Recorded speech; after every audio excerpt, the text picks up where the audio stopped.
Hello साथीहरु, मेरो mini ब्लगमा हजुरहरुलाई स्वागत छ र यो चाहिँ मेरो घरको फूल हो।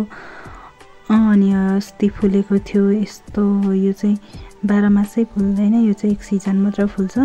अनि अहिले चाहिँ यस्तो माथि मैले देखाइरहेको छु नि त्यस्तो भइरहेछ। अब यसको चाहिँ बिउ राख्नुपर्ने अनि अर्को वर्ष हान्नुपर्ने। अनि यो चाहिँ कोही कलरको छ, कोही एकै कलरको छ। अनि एकै ठाउँ बिउ राख्यो भने त्यस्तै कलर पनि हुन्छ, अर्कै कलरको पनि हुन्छ। मैले अलिअलि फुल्दा मात्रै यो चाहिँ भिडियो गरेको थिएँ। अनि यो चाहिँ झ्याप्पै फुल्छ यो फुल चाहिँ। अनि अहिले चाहिँ अर्कै खालको छ मेरोमा। मैले पहिले नै यो चाहिँ ब्लग बनाएर युट्युबमा पनि हालिसकेको थिएँ। अहिले चाहिँ यस्तो भइरहेछ फुल।